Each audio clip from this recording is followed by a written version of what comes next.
Ito kami maglalagay ng parang kubol. Tapos lalagyan namin ng UV net kasi meron. Si Nanay 3.5. Ay, ayan na. Ito na yung ating. Oh, ito na po. Nakabit na yung tent. And oh, ito na. At nakatapos na. So, ihahanda naman natin ngayon yung mga plants na ilalagay natin doon. Hello everyone! Ay, may naapakan pa ako. This is Hermes Sunapi ni Dino Park and Eco Garden and welcome back sa ating channel. And for today's video, kita nyo nagkakatibag yung ating mga halaman dito sa Plant Museo. And meron din dito kasing nilagak ang ninang ng bayan, ano, kasi sa doktora ng bayan to. Gagawa kami ng bagong project dito sa ating garden kung saan kailangan lang namin muna magkaroon ng isang place, no? Para kasi ang dami na po, napakarami na dito, nagkasiksik na. And yan, meron tayong gagawin ngayong araw na to, isang sanctuary ng mga succulents. At panoorin nyo yung paggawa namin, ha. Kung ready na kayo mga ka-MDP, tutok lang po.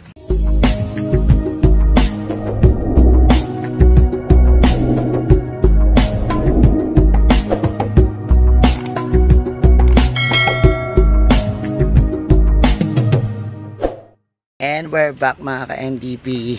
Kung maalala nyo nung mga previous video natin, sinabi natin na maglalagay tayo dito nung area, no? Kasi diba yung succulents natin. Kamusta yung mga succulents dun? Hindi dito. Dito? Yung pinarami. Natabunan.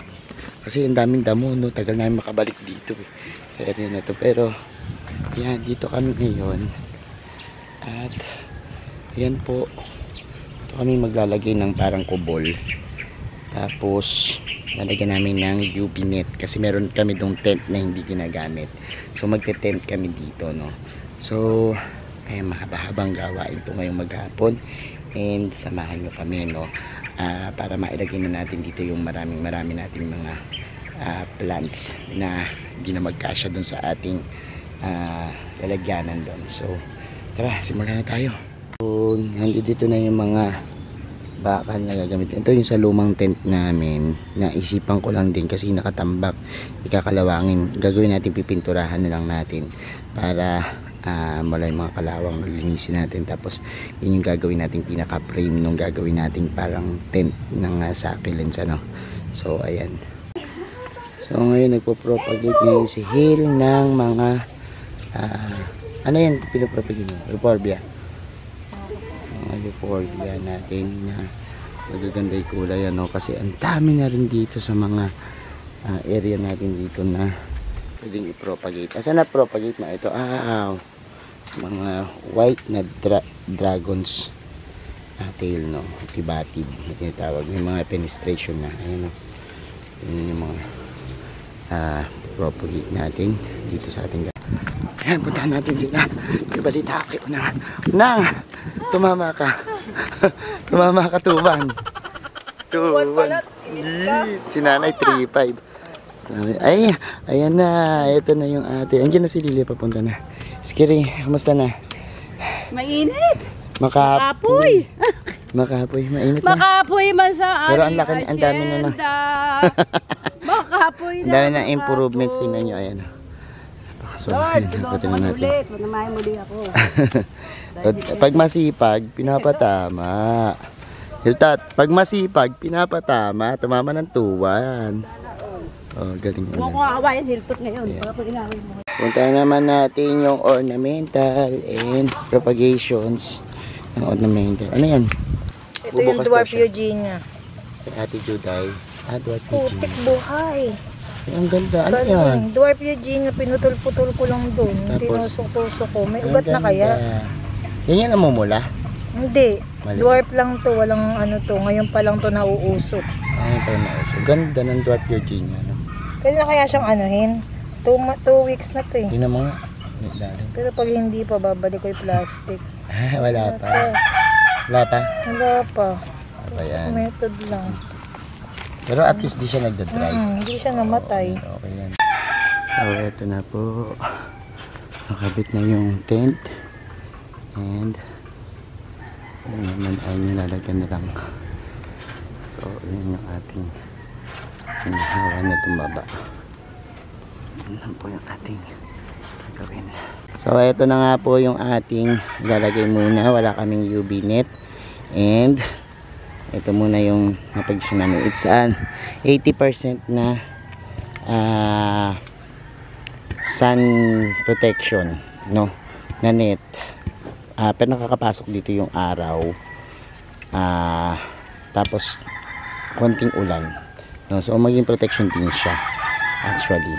And yan muna yung ating ilalagay habang hindi pa tayo nakakuha ng UV na pangbubong dyan. So eto na, at nakatapos na dito sa ating kanina. Ang sukal nito nakabit na rin. And ang ihanda na lang natin halaman. Ayan, Wes, tara dito. Tuwan-tuwa si Wes kakatakbo. Wes, tuwan-tuwa kakatakbo. Mag-hi ka sa kanila. Hi daw. Hi po, hi. So ayan na po yung ating lalagyan ng mga halaman dito at nahawa na natin. At ayan, medyo natanggal na yung mga damo. And abangan nyo yung paglagay ng halaman. Pero tingnan muna natin kung ano yung mga halaman nating dadalhin dito. So ihahanda naman natin ngayon yung mga plants na ilalagay natin doon. And ayun yung mga plants, meron pa doon para mailagay na natin, mailipat natin yung mga plants na ating ilalagay. Ano. So tingnan pa natin. Ito pa pala. Ayan. Ilalagay natin sila doon para yan, isama natin doon sa ating ginagawang area. So ito pa yung mga hindi naaarawan na nakalagay dito. And then and doon, yun pa. So lalagay din natin yan, ano. At para makita natin kung ano yung arrangement na gagawin natin doon. Kung lalagay tayo ng mesa, lalagay tayo ng mga patungan, or kung ano-ano. So ayan, ipunin muna namin yung mga lagay. Ang laki na itong isa na to. Grabe. Napakalaki itong golden na silver dollar, no? Napakalaki. Tapos yung mga nilagak dito sa plant museo, kasi meron iba na nilagak lang namin dito, yung mga nasa baba na yan. Ayan. And lalagay natin yun doon. At saka ito, yung mga iba nandito pa sa baba. Ayan, ang dami yan. So ayan, para medyo lumuwag dito, no.